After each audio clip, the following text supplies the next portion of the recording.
All All right, so we're recording. Hey guys, my name's Eve. I'm here with Shelby, and as men, we found that there are certain things that we're not allowed to do, and these are things that we're stereotyped into. We grow up with. So today we want to talk about the manly lost art of crying. We already kind of started chatting a few minutes ago. And I'm like, shit, we need to record this. We need to talk about it. Um, and maybe Shelby, you want to start? Can you just share what you were talking about, like how you had an experience where you were crying like last week and what happened? Yeah. Well, just not to go too deep into the Right. reasons why, but um, yeah, just having a lot of frustration in my life for a few years. I was kind of dealing with some constant conflict where I just couldn't seem to resolve it with a specific person in my life, and I just realized, Uh, it, it's a touchy thing with especially with me. It's is putting yourself in a vulnerable position. I think Hmm. is the hardest part to even get to that point where you're like, okay, I'm safe to feel my emotions. I'm the kind of person like in my 20s, I think I might have cried, maybe 2 to 3 times that I can remember. Right. And again, those weren't like full things where I obviously had to release something because I felt Hmm. like crap. But it's kind of touch and go because I noticed when I'm in relationships, I don't allow myself to do that either, Hmm. especially with women, Right. where the only time I ever feel safe enough is if I'm alone and I'm feeling in my body emotional, like I'm feeling that frustration or sadness or grief, whatever it is. I notice like every time I jump into a relationship, I don't I give them the space to cry, but I don't actually give myself permission and enough room or time to even just be that, because it's like, oh, I got to be the masculine figure, I have to be the father, I'm a father, I have to, Right. that first, and then I have to be the partner, and I have to have tough skin, I have to, hold everybody up, Hmm. which is, of course, is in a sense like I want to represent those things, I want to represent the masculine, the positive aspects of that, but at the same time, not acknowledging the feminine side, and So you know I do want to challenge that for a second because you mentioned that you want to hold everyone up. So yeah. if you think about how you feel when you're about to cry, when you need to cry, because like I remember in my 20s too, like I remember feeling the need I had to cry, but I couldn't let it out. It felt like my tear ducts were like sealed shut. Someone welded them shut. So what is the feeling when you need to cry? How would you say you feel inside? Before or during? Before. um just most of it is actually like, I think, misinterpreted as like frustration and rage for me, like where Okay. it's just like a really strong heat source, usually in my chest or my lungs, where I'm like, usually I know that I can't, that I need to, is when I start to struggle with breathing. Like I Right. don't have like asthma or anything like that, but I notice like there's some days where I'm constantly like I have to like keep having to take deep breaths, and I don't necessarily realize it until after the fact. But like after you cry, like of course, grief is related Hmm. in Chinese medicine to the lung meridians and the Right. kidney, but the lungs being the seat of like grief. So when crying gets that contraction, so just like kind of, I only notice after the fact where I'm like, holy shit, like my lungs feel like I can breathe, like it's just so, like, oh, it's that, like I can breathe now. So Right. usually it's just a lack of feeling stuck, my chest is stuck, So I if, guess. if we go back and summarize that, it's hard to breathe, Yeah. feeling this pressure, this kind of burning thing in your lungs. So without your ability to breathe, would you agree that you're not thinking as clearly, that your brain function is affected? Yes. That's another thing, is I feel like the frontal part, like lobe, gets congested Right. almost, where it's like I'm just not as clear as I could be. That's the other thing where it's like you're releasing, stuff from your eyes, obviously. I mean, if you look at any detox organ, usually doing the same kind of thing, right? Like it's pushing something out, and you're so. I mean, I'm sure we're releasing some amount of toxins or something that the body doesn't need anymore. Right. So when you can't breathe and you've got this brain fog, are you in the best position to support people? Absolutely not. No. And what you said earlier was that you feel like you can't cry because you have to support people. Mhm. So by definition, then, doesn't it make it easier to support people once you let those things out? Yeah. Yeah. Definitely. Yeah. I noticed myself being a little less of a hard ass. Like there's a part of me again because I don't give myself permission that is almost like gets annoyed with the feminine that They got the free oh pass. sorta like yeah, especially when it seems like oh this to me is over the top. Like I might not need 2 hours of crying. I might need only 5 minutes every 3 months. But so like when somebody's and I typically seem to attract very emotional women, which is not a bad thing. I love that part about them because that Right. makes them more flowy and like um obviously teaches me that I need that part of myself to at least integrate that part. But I noticed that I don't. I'm a little more. Um, there's a part of me that gets frustrated when they're just constantly emotional because I'm like, why are you being like this? Like, oh no, we don't have time to cry. We have to do stuff. We have to like. There's so much to do. It's Right. that. It's that like driving force that's like no that doesn't seem important right now. Like I don't have time to do that. I have to take care of my kid. I have to cook some supper. I gotta do this a million things in the yard and still where I'm not giving myself permission, therefore I sort of aren't giving them permission. And I noticed after letting myself cry last week, or it's been like 6 months since I had, Mhm. it really opened the door and I'm like there's a part of me that's just like a lot more compassionate to Mhm. somebody else now because I get it. Like you just need to do that and it's okay. But Well, but because I wasn't letting myself do it, it wasn't it was almost like I was almost projecting on them like I'm mad I can't do this so you don't get to do it. right. Right? Like it's sort of that Well, I think it's wonderful what you said with the like two things, like the thing aspect of permission. But when you were talking about too, it's like, oh, there's things to do.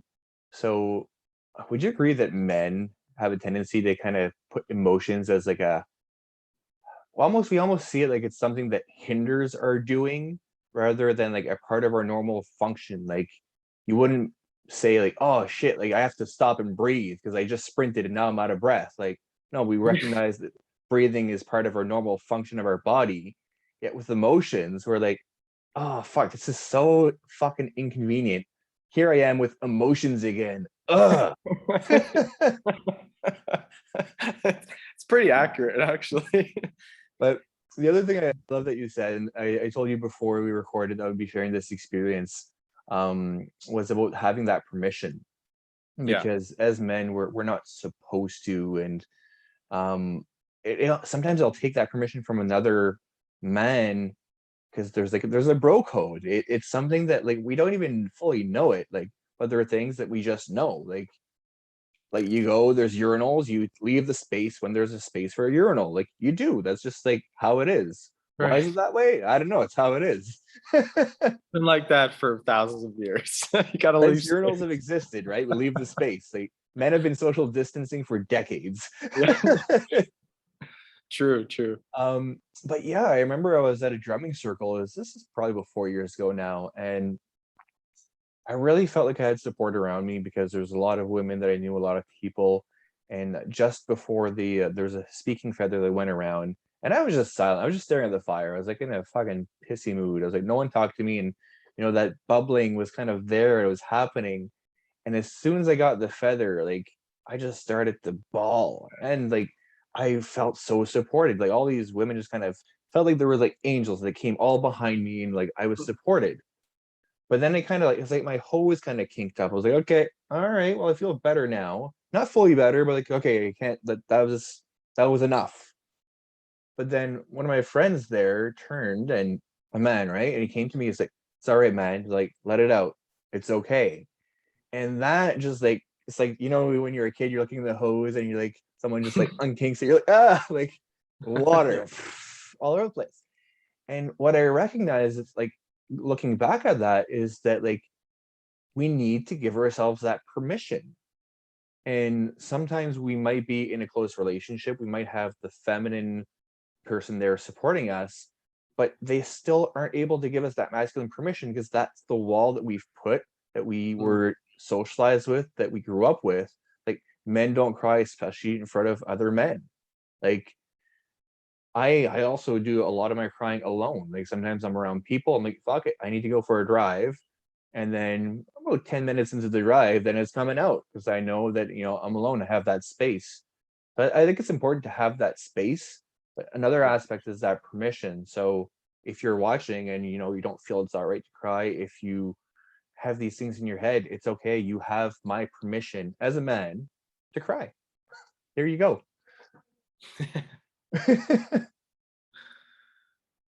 Yeah. Yeah. It's I haven't thought about that, and maybe that would take a look into, we all have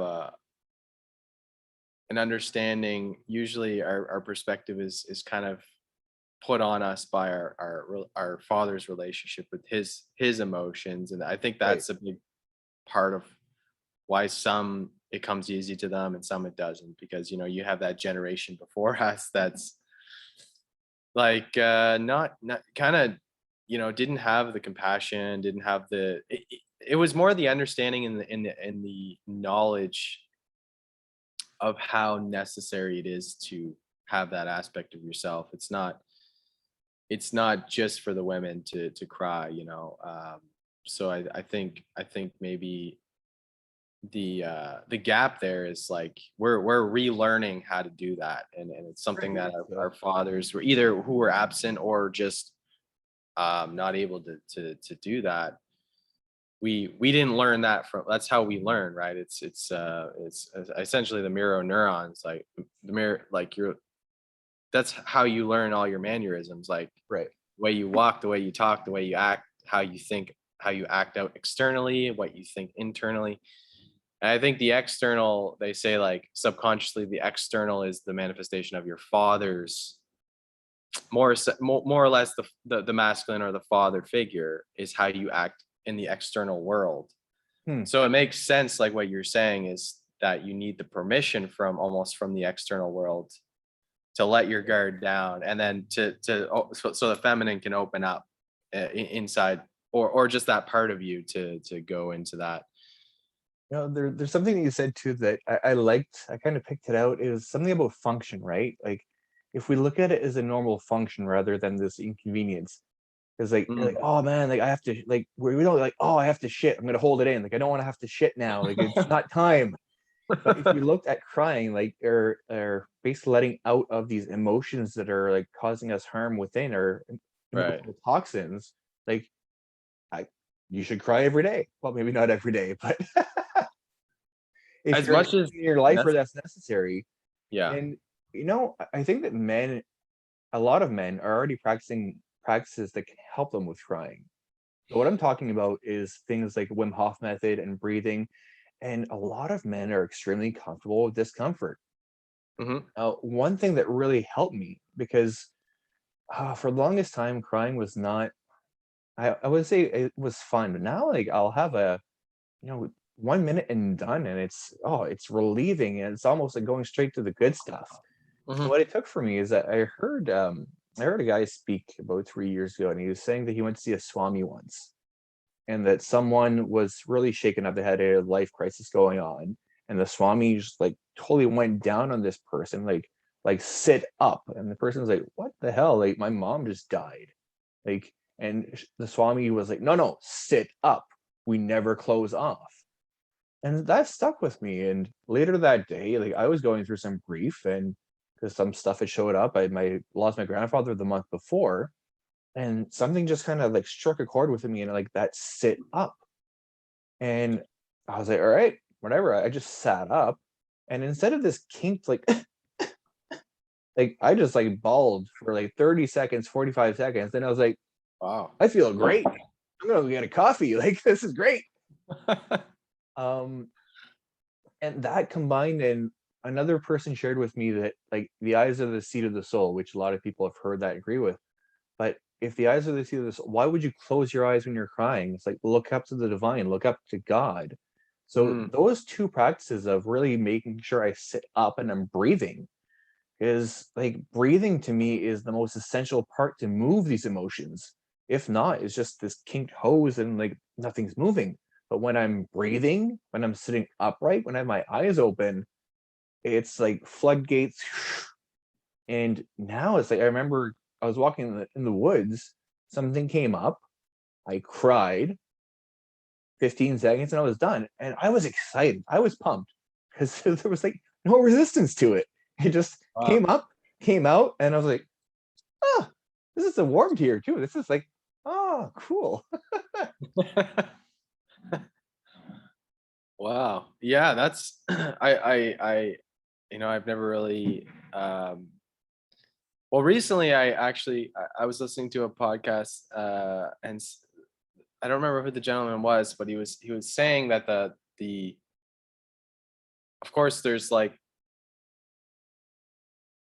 the receiving end, which is the front of your body, and then which is the feminine, Mhm, and then there's the back, which is the masculine, which kind of drives you forward through life. And mhm. I was like, hi, I like that resonates with me. So what you're saying, I kind of intuitively thought about that too. I'm like, so, and then I kept thinking about all these people that don't release their emotions and how poor their posture is, generally speaking, which is Sure. a big thing I'm trying to do with my work is corrective exercise is my main thing is like, let's, you want to play a sport, great. Like you want to do something intensely or do CrossFit and look cool and look jacked, that's fine. But at the end of the day, like let's fix your posture first, get you standing straight up. So then you have full mobility and full use of your body, like optimal use, Right. before you start, hammering in like bad software, basically, right? Like you got to fix the hardware.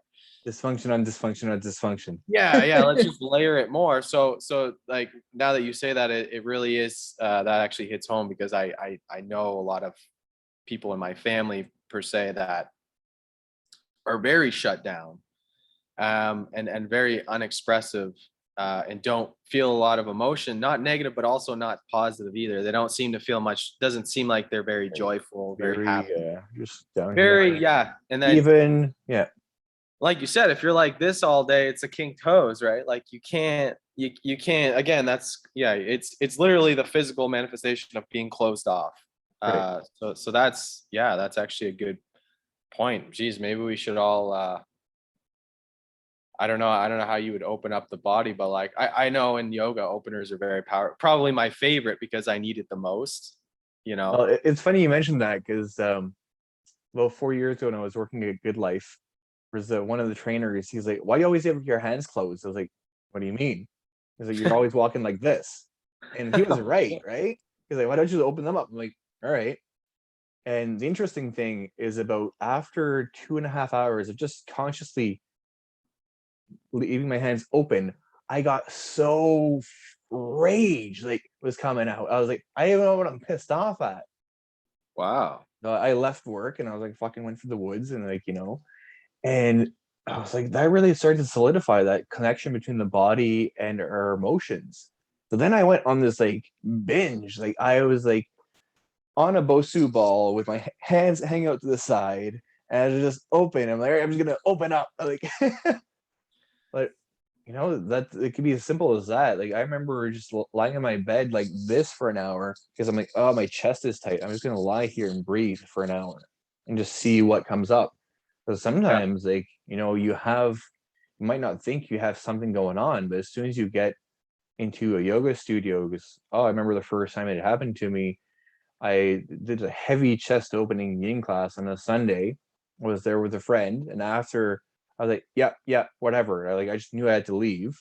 And I got into like my freaking elevator to go up in my apartment. I'm just hugging my freaking yoga mat for dear life. And then I get there, I'm like, what is going on? But yeah, something had just opened up because I was so used to being closed off. And I was like, oh, I'm going to go to this random yoga class on Sunday. Seems like a great idea. Right. Well, obviously a part of you knew you needed it, right? Like Right, it's funny how exactly. those things work. It's like you show up and you're like, I don't know what to expect. And then the best possible scenario usually happens when you're open to possibilities, literally. You open up. So, Shelby, if you could leave maybe like some words of advice for men, and we'll shut it off, or we'll finish this segment after that. What would you say to men watching who've stayed with us so far about emotions, about crying, and maybe about the bodies? You definitely have a lot of wisdom to share. Yeah. I guess what just generally comes to mind and something that I'm just constantly working on, um, being someone who really had a love for very extreme sports such as like fighting and um, martial arts for a long, long time. I noticed that I think we generally we generally use a lot of whether it be almost as if like in my personal experience, I noticed that I would use exercise as an outlet, but Great. you that's just a surface, fix, just like it's like a band-aid, right? It's like when you feel Pressure release crappy, valve. right? That's all it is. It's exactly that. And so, but what what happens if and I notice this word suppression keeps coming to mind, is we want to suppress that because again it doesn't seem masculine, or we don't give ourselves permission, which as we talked about, it's the opposite. We need to be able to do that for ourselves so we can do that for other people, Right. and be that that pillar that people can lean on when they need to.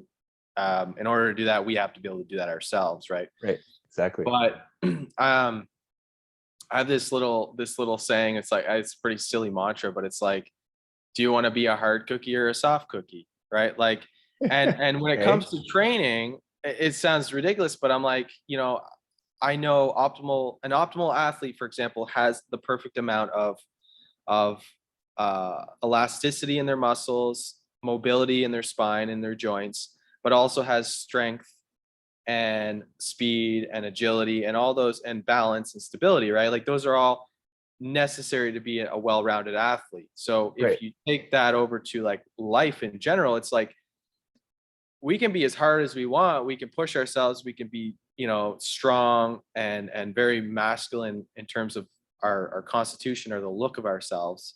Mhm. But you're never going to have grace, and you're never going to have those. You're going to hit a wall eventually if you don't have the flexibility, the mobility, and the other more feminine attributes of being soft and flowy, right? It's like if you look at really good martial artists, and I generally like um, use this because everybody knows who Conor McGregor is, for example.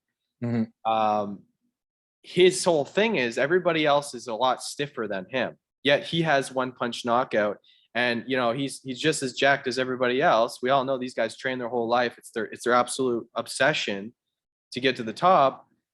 But interestingly enough, it's the guys that take the time and actually realize that there's two sides to it. It's not about just being strong, because if you only focus on being strong, you become stiff. You Right. become, right? You become a hard cookie, right? So then you can't move. And so, having mobility and fit in your physical body is very important, but I think emotional and as well as the mind is just maybe trying to work into more flowy element into your life in all aspects. So like I guess what I'm saying in general is like the water element is very much missing with men, Right. because like with Chinese medicine they just talk the main principles is the earth, water, fire, and air, which encompass everything on earth, encompass ourselves. Mhm. To not get too far into that, I basically what I'm saying is that we need to integrate more of the flowiness and those elements into our life if we're to ever ascend upwards or become a better version of ourselves. So don't be a hard cookie, because if that's all you really want, you got to soften those muscles. And again, as it is, what, like we already said, is it the the the emotional body stores emotions in the physical body, Oh, right? And so, that's another half hour at least. right. So yes, exactly. But just given that, it's like, so if you're a tense, tight motherfucker and you're just like walking around like this all the time with your your traps up to your neck, you got to look at, okay, what do you actually need today? Do you need to go to the gym and do more bicep curls, or like, who are you trying to impress? Maybe Right. just, you need to do a needs assessment, and you need to say, how much of this element do I really need? And maybe I'm missing some other attributes. And I think once people start to open up to, oh, it's not manly, like, it's okay to go to a yoga class or to stretch out every day. I think stretching for most people would actually help them and actually allow For them, other again, like practices we like said, it's deadlifts. opening up. You Right.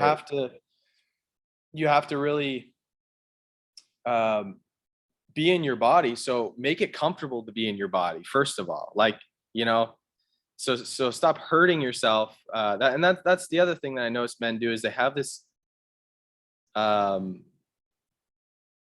guess, we talked about it last time, was like a masochistic kind of style of working out, or working in general. Their lifestyle is very, they abuse themselves because they think that's just the way. That's what men always do. Hmm. They drink too much, they eat too much, they have too much sex, they work out too hard, they don't allow themselves the feminine rest that is necessary, and the recovery things that they could implement, like the self-care part, is, I think, is the missing element for guys. Once you start to care for yourself, you go, oh, like, again, crying is, again, that is a self-care thing. It's like having it's basically an emotional hygiene, right? Like, It's like it's your emotional dump. right. You need to do that. You need to. It's a necessity. And so, like, if something, whoever's, if you're watching this, like, and you haven't done that for a while, or gave yourself permission, it's like, if you want to get to, if you have goals, and I mean, imagine anybody watching this, obviously, is into this, or already has a good understanding of the fact that they want to help themselves, and they want to, be a better version of themselves tomorrow. Well, then maybe that's where you have to look, because you need balance. We all need balance in our life. So Right. And I mean, I think that's the overarching theme of what you were talking about, is like the fact we just need balance, and that, you know having a balance of that feminine side, whether it's through crying or other means of letting those emotions flow. Like, there's a saying, like, what bends does not break, right? You don't want to hit your breaking point before you allow those emotions out. And that a more balanced approach, whether you look at 5 elements in Chinese medicine, you look at yin and yang, just to be very simplified, that it allows for more strength. Because with that flexibility, with that stability, I've seen so many people as a trainer where they don't do these little exercises that would give them more stability. And when their body feels safe, and you allow yourself to let go and you feel safe, that's when your true strength arises. And yeah, it's the most well-kept secret in masculinity, is that weakness, or that perceived weakness, is actually the key to much, much greater strength, more balance, and be able to show up for the people we love, our wives, our daughters, our mothers, for the feminine, and for ourselves. And I think that's the key, is that the more we are able to be present in our body, like you mentioned, the more we show up for ourselves. And that crying is a great part of our emotional, spiritual hygiene. And yes. from that perspective, like, why would you not shit? Why would you not cry? Instead of needing to justify why we can cry, Yeah. we should start maybe trying to justify why we're not allowing ourselves to cry. Not that we should, but flipping the narrative would be so interesting. Like, oh, like I need to convince myself not to cry. It's like, what? But no, we don't. But so yeah, let it flow, friends. Let it flow. Let it flow. Let it flow, and just be and integrate the feminine with your masculine, and the gains on a spiritual, physical, emotional, relationship level will be much, much, much greater than any perceived discomfort. Because when you really open it up, like it takes a few seconds to let things out. Now, if you haven't done so in a few years, you might have a few days of it. Like there's just accumulation. You can't get around it. We want Yeah. to sometimes, but it's part of a process. And when you have a great cry, the amount of lightness you feel after, like take it from me, Shelby has experiences too, but like it's an amazing feeling. It's like you're on a high. You might want to even cry more once it happens. So thanks for tuning in. Thanks for staying with us, Shelby, for being brave, for being courageous, for openly sharing your experiences. Thank you so much. And thanks for watching, guys.